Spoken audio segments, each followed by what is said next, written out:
وہ شمشیر بے نیام تھا، وہ ایک عظیم جرنیل تھا، وہ ناقابل شکست جنگجو تھا۔ اس کی بہادری کا عالم یہ تھا کہ اکیلا ہی دشمنوں کے صفوں میں گھس جاتا اور دشمنوں کی صفوں کو الٹ کے رکھ دیتا۔ وہ تھا کہ جس کے جسم کا کوئی حصہ ایسا نہ تھا جس پر تیر، تلوار اور نیزے کا زخم نہ ہو۔ ناظرین، ہم نیپولین، جولیس قیصر یا چنگیز خان کی بات نہیں کر رہے، اگرچہ یہ جرنیل بھی فن حرب کے ماہر تھے، لیکن ہم جس عظیم جرنیل کی بات کر رہے ہیں یہ اس کے پاؤں کی دھول کو بھی نہیں پہنچ سکتے۔ ہم بات کر رہے ہیں حضرت خالد بن ولید رضی اللہ تعالیٰ عنہ کی، کہ جن کو آقا علیہ السلام نے سیف اللہ کا لقب دیا، یعنی اللہ کی تلوار۔ ناظرین، آج سے ہم خالد بن ولید سیریز شروع کر رہے ہیں، جس میں حضرت خالد بن ولید رضی اللہ تعالیٰ عنہ کی بے مثال شجاعت اور ان کے کارناموں کی داستان بیان ہوگی۔ ویڈیو میں آگے بڑھنے سے پہلے آپ سے درخواست ہے کہ ہمارے اس چینل کو سبسکرائب کر لیں، ویڈیو کو لائک کریں اور کمنٹس میں ہمیں اپنی قیمتی آراء سے ضرور آگاہ کریں۔ ناظرین، حضرت خالد بن ولید رضی اللہ تعالیٰ عنہ نے مکہ کے ایک معزز گھرانے میں آنکھ کھولی۔ آپ کے والد ولید کا شمار مکہ کے معزز لوگوں میں ہوتا تھا۔ فوجی مہارت میں بھی ولید کا کوئی جواب نہ تھا۔ یوں حضرت خالد بن ولید رضی اللہ تعالیٰ عنہ کو شجاعت اور دولت ورثے میں ملی تھی اور شاہانہ انداز میں پرورش پائی تھی۔ اس کے باوجود انہیں فنون حرب و ضرب سیکھنے کا جنون تھا۔ آپ نے گھڑ سواری، شمشیر زنی اور تیر اندازی بچپن میں ہی سیکھ لی تھی۔ کشتی اور نیزہ بازی میں بھی آپ کا کوئی ثانی نہ تھا۔ میدان کھیل کا ہو یا جنگ کا، آپ ہمیشہ مرد میدان رہے۔ قبول اسلام سے پہلے حضرت خالد بن ولید رضی اللہ تعالیٰ عنہ اسلام کے سخت مخالف تھے۔ آپ رضی اللہ تعالیٰ عنہ اسلام اور مسلمانوں کو نقصان پہنچانے کی ہر ممکن کوشش کرتے اور میدان جنگ میں مسلمانوں کے خلاف پیش رہتے تھے۔ جنگ احد میں فتح یاب مسلمانوں کو شدید نقصان پہنچانے والے حضرت خالد بن ولید ہی تھے۔ ذہانت، شجاعت، حالات کا تجزیہ کرنے اور جنگی حکمت عملی میں آپ کو کمال حاصل تھا۔ اسی ذہانت، شجاعت اور معاملہ فہمی نے حضرت خالد بن ولید رضی اللہ تعالی عنہ کو ذہنی کشمکش میں مبتلا کر رکھا تھا۔ 628 عیسوی کا موسم بہار ہے۔ حج کا زمانہ قریب آ رہا تھا۔ بازاروں میں رونق بڑھ رہی تھی، لیکن اس بار حضرت خالد بن ولید کچھ اداس تھے۔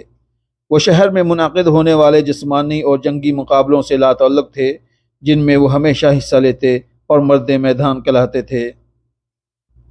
حضرت خالد بن ولید سوچ رہے تھے کہ اب تک ہم نے مسلمانوں کو میدان جنگ میں 28 بار للکارا ہے، لیکن عددی برتری، اسلحہ میں برتری کے باوجود ہم ہمیشہ ذلیل و رسوا کیوں ہوئے؟ آپ رضی اللہ تعالیٰ عنہ کا ذہن اور تجربہ بھی بے سار و سامان مسلمانوں کی عظیم الشان فتوحات کو سمجھنے سے قاصر تھا۔ کبھی آپ کے ذہن میں آتا کہ کیا مسلمانوں کے ساتھ کوئی غیبی طاقت ہے، یا واقعی محمد الرسول اللہ صلی اللہ علیہ وسلم اللہ کے سچے رسول ہیں؟ اسی کشمکش میں کئی ماہ گزر گئے۔ صلح حدیبیہ کو 1 برس بیت گیا تھا۔ معاہدہ کے مطابق آقا علیہ السلام اپنے صحابہ کے ساتھ عمرہ کے لیے مکہ میں داخل ہوئے۔ حضرت خالد بن ولید مکہ سے باہر نکل گئے تاکہ وہ مسلمانوں کو مکہ میں داخل ہوتے نہ دیکھ سکیں۔ مکہ میں آقا کی ملاقات حضرت خالد بن ولید کے بھائی ولید سے ہوئی۔ آپ نے ولید کو کہا کہ افسوس، خالد بن ولید ہم سے ملاقات کرنے نہیں آیا۔ خالد جیسے شخص کو اسلام سے دور نہیں رہنا چاہیے۔ ولید نے حضرت خالد بن ولید کو ڈھونڈنے کی بہت کوشش کی، لیکن حضرت خالد بن ولید نہ ملے۔ آخرکار ولید نے حضرت خالد بن ولید کو خط لکھا اور ایک شخص کو دیا کہ یہ خط حضرت خالد بن ولید تک پہنچا دیا جائے۔ یہ واقعہ حضرت خالد بن ولید نے قبول اسلام کے بعد خود سنایا۔ فرماتے ہیں، میں اکثر سوچا کرتا تھا کہ ہمیں ہر محاذ میں رسول اللہ صلی اللہ علیہ وسلم کے خلاف رسوائی کیوں ہوتی ہے۔ پھر آہستہ آہستہ یہ گمان تقویت پکڑتا گیا کہ کوئی غیبی طاقت میرے دل میں محمد الرسول اللہ صلی اللہ علیہ وآلہ وسلم کے لیے جگہ بنا رہی ہے۔ آقا جب عمرہ کے لیے مکہ میں تشریف لائے تو میں مکہ سے نکل چکا تھا۔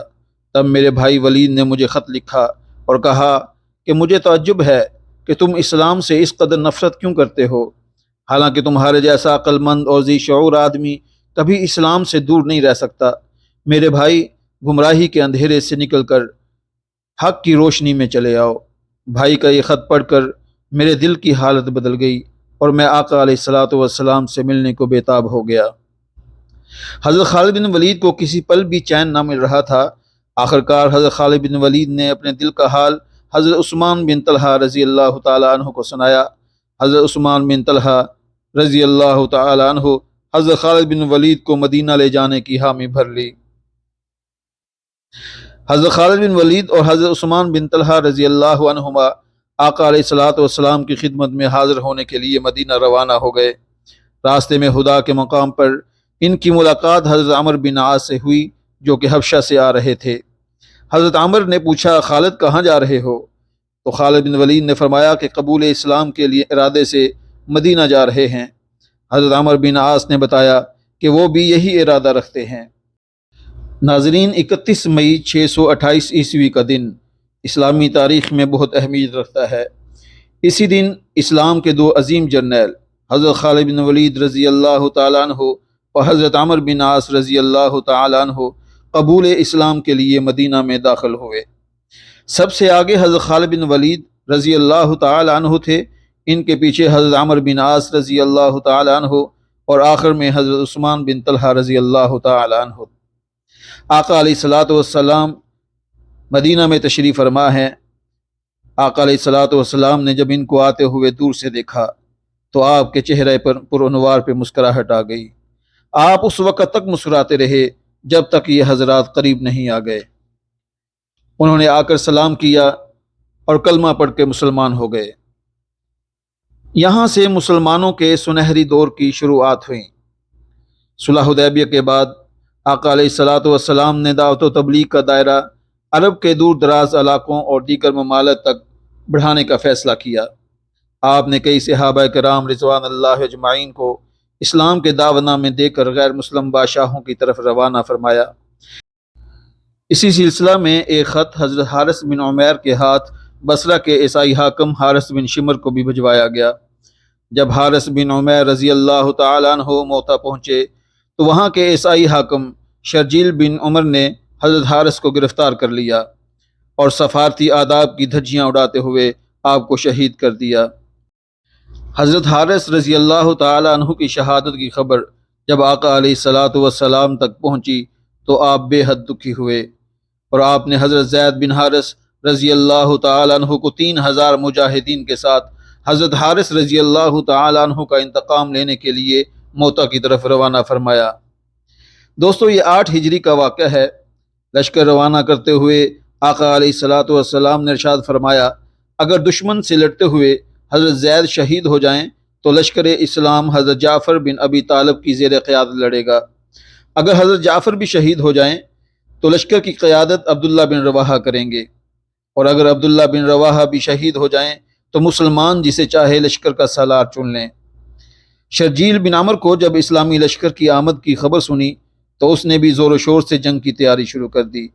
ساتھ ہی اس نے روم کے بادشاہ سے امداد طلب کی جو اتفاق سے ایک بڑے لشکر کے ساتھ اسی علاقے میں موجود تھا، اور روم کے بادشاہ نے 1,00,000 فوجی شرجیل کی مدد کے لیے بھیج دیے۔ اسلامی لشکر جب موتا کے قریب پہنچا تو اسے دشمن کی اتنی بڑی تعداد اور وسیع پیمانے پر جنگی تیاری کا پتہ چلا۔ صورتحال کی سنگینی کو دیکھتے ہوئے بعض اصحاب رسول صلی اللہ علیہ وآلہ وسلم نے مشورہ دیا کہ آقا علیہ الصلاۃ والسلام کو حالات سے آگاہ کرتے ہوئے مدد کی درخواست کی جائے۔ اس وقت حضرت عبداللہ بن رواحہ رضی اللہ تعالیٰ عنہ نے لشکر کو مخاطب کرتے ہوئے تاریخی الفاظ کہے، اے لوگو، ہمیں دشمن کی تعداد کی کیا پرواہ، ہماری تو دلی خواہش ہے کہ اللہ کے دین کی خاطر اپنی جانیں قربان کر دیں اور شہادت کا جام پی لیں۔ ہمارا بھروسہ تو صرف اللہ کی ذات پر ہے۔ اٹھو، اللہ کا نام لو اور 2 کامیابیوں، فتح یا شہادت میں سے ایک حاصل کر لو۔ حضرت عبداللہ بن رواحہ رضی اللہ تعالیٰ عنہ کی تقریر سن کر مجاہدین دشمن پر ٹوٹ پڑے۔ چشم فلک نے کبھی یہ منظر نہ دیکھا ہوگا۔ دنیا کی عسکری تاریخ دنگ رہ گئی۔ مورخین نے دانتوں تلے انگلیاں دبا لیں۔ ایک طرف 3000 مسلمان اور دوسری طرف جنگی ساز و سامان سے لیس 1,25,000 رومی اور عرب عیسائی فوجوں کا جم غفیر۔ مجاہدین اس جذبہ شہادت اور دلیری کے ساتھ دشمن پہ جھپٹے کہ دشمن کی صفیں الٹ کے رکھ دیں۔ اسلامی لشکر کے سپہ سالار حضرت زید بن حارث رضی اللہ تعالیٰ عنہ دشمنوں کو ختم کرتے ہوئے ان کی صفوں کو چیرتے ہوئے دور تک چلے گئے۔ آخر بے شمار کافر سپاہیوں نے انہیں گھیر لیا، لیکن اسلام کے اس سپاہی نے جامع شہادت نوش کرنے سے پہلے دشمنوں کے ڈھیر لگا دیے۔ حضرت زید کی شہادت کے بعد اسلامی لشکر کی کمان حضرت جعفر رضی اللہ تعالیٰ عنہ نے سنبھال لی۔ آپ رضی اللہ تعالیٰ عنہ نے ایک ہی حملے میں لاشوں کے انبار لگا دیے، لیکن مسئلہ یہ تھا کہ دشمن کی تعداد بہت زیادہ تھی۔ ان کا ایک سپاہی مرتا تو اس کی جگہ 10 سپاہی آ جاتے تھے۔ حضرت جعفر رضی اللہ تعالیٰ عنہ جرأت اور بہادری کی نئی تاریخ رقم کر رہے تھے۔ ایک دشمن نے اچانک حملہ کر کے ان کا دایاں بازو شہید کر دیا۔ آپ نے تلوار بائیں ہاتھ میں تھام لی اور اسی جوش اور جذبے سے لڑتے رہے۔ حضرت جعفر کو ایک بازو سے لڑتے دیکھ کر دشمن کی ہمت بڑھ گئی۔ انہوں نے آپ کو گھیر کر آپ کا دوسرا بازو بھی شہید کر دیا۔ اس کے ساتھ ہی آپ پر بیک وقت تلواروں اور نیزوں کے کئی وار ہوئے اور آپ جامع شہادت نوش کر گئے۔ آپ کی شہادت کے بعد حضرت عبداللہ بن رواحہ رضی اللہ تعالیٰ عنہ نے اسلامی لشکر کی کمان سنبھال لی۔ آپ نے کمان سنبھالتے ہی دشمن پہ ایسے غضبناک وار کیے کہ جو بھی سامنے آیا جہنم واصل ہو گیا۔ دشمن دور سے آپ پہ نیزے پھینک کر وار کرنے لگا۔ آخرکار ایک نیزہ آپ کے سینے پہ لگا اور اسلامی لشکر کا تیسرا سالار بھی شہید ہو گیا۔ اب اسلامی لشکر نے مکہ کے بہادر اور فنون حرب و ضرب کے ماہر حضرت خالد بن ولید رضی اللہ تعالیٰ عنہ کو اپنا سالار چن لیا۔ 3 سپہ سالاروں کی شہادت کو دیکھ کر حضرت خالد بن ولید رضی اللہ تعالیٰ عنہ کا غصہ 7ویں آسمان کو چھو رہا تھا۔ آپ اس قدر مشتعل ہو گئے کہ دشمن کی تعداد کو خاطر میں نہ لاتے ہوئے، ہر احتیاط کو بالائے طاق رکھتے ہوئے دشمن پہ ٹوٹ پڑے۔ دشمن حیران و سشتر تھا کہ یہ کون سا جذبہ ہے کہ 3000 مجاہدین 1.25 لاکھ فوج کے سامنے سینہ سپر ہیں۔ آپ کے غیظ و غضب، زور بازو اور حملے کی شدت کا اندازہ اس بات سے لگایا جا سکتا ہے کہ حضرت خالد بن ولید رضی اللہ تعالیٰ عنہ نے اس روز لڑتے لڑتے 9 تلواریں توڑ ڈالیں۔ دن کا اختتام ہوا۔ اگلے دن حضرت خالد بن ولید رضی اللہ تعالیٰ عنہ نے ایک حیرت انگیز جنگی چال چلی۔ ایک روز پہلے جو مجاہدین اگلی صفوں میں لڑ رہے تھے ان کو پچھلی صفوں میں لے گئے۔ ان سے ایک فائدہ تو یہ ہوا کہ سامنے کے تازہ دم مجاہدین نے دشمن پہ زوردار حملہ کیا، اور دوسرا یہ فائدہ ہوا کہ نئے چہرے اور ان کا جوش اور ولولہ دیکھ کر دشمن سمجھ گیا کہ مسلمانوں کو تازہ دم دستوں کی مدد پہنچ گئی ہے۔ یہ سوچ کر دشمن بکھلا گئے۔ اسی دوران دائیں بازو کے سالار قطبہ بن قتادہ رضی اللہ تعالیٰ عنہ نے اس زور سے حملہ کیا کہ دشمن کے قلب میں گھس گئے اور لاشوں کے انبار لگاتے ہوئے دشمن کے سپہ سالار تک پہنچ گئے۔ حضرت قطبہ بن قتادہ رضی اللہ تعالیٰ عنہ نے اس کا سر تن سے جدا کر دیا۔ مخالف فوج نے جب اپنے سالار کا انجام دیکھا تو ان کا حوصلہ ٹوٹ گیا اور وہ پسپا ہو گئے۔ ناظرین، ادھر میدان جنگ میں تاریخ عالم کی حیرت انگیز جنگ جاری تھی، ادھر آقا علیہ الصلاۃ والسلام چند صحابہ کے ساتھ مسجد نبوی میں تشریف فرما تھے۔ اللہ رب العزت نے میدان جنگ کا نقشہ آپ کے سامنے کر دیا، جسے دیکھ کے آپ کی آنکھوں میں آنسو جاری ہو گئے، اور ساتھ ہی آپ صلی اللہ علیہ وسلم جنگ کے حالات بیان کر رہے تھے۔ اب جھنڈا زید نے سنبھالا، وہ شہید ہو گئے۔ اب جھنڈا جعفر کے ہاتھوں میں ہے، جعفر بھی شہید ہو گئے۔ اب جھنڈا عبداللہ بن رواحہ نے تھاما، لیکن عبداللہ بھی جامع شہادت نوش کر گئے۔ آپ صلی اللہ علیہ وسلم تھوڑی دیر کے لیے رکے اور پھر فرمایا، اب جھنڈا اٹھایا اللہ کی تلواروں میں سے ایک تلوار نے، اور اسے فتح حاصل ہوئی۔ اس کے بعد آقا علیہ الصلوۃ والسلام نے اپنے ہاتھ دعا کے لیے اٹھائے اور اللہ سے یوں دعا کی، اے اللہ، خالد تیری تلوار ہے، اسے ہمیشہ فاتح رکھنا۔ دوستو، یہ وہ مارکہ حق و باطل تھا جس میں حضرت خالد بن ولید رضی اللہ تعالی عنہ نے اپنی بے مثال شجاعت، جنگی حکمت عملی اور غضبناک تلوار بازی کے باعث آقا علیہ الصلوۃ والسلام سے سیف اللہ کا لقب پایا۔ سیف اللہ کا لقب پانے کے بعد حضرت خالد بن ولید رضی اللہ تعالی عنہ کیسے دشمن پہ قہر بن کے برسے، یہ احوال انشاءاللہ نیکسٹ ایپیسوڈ میں بیان ہوگا۔ تب تک کے لیے اجازت دیجیے، اللہ حافظ۔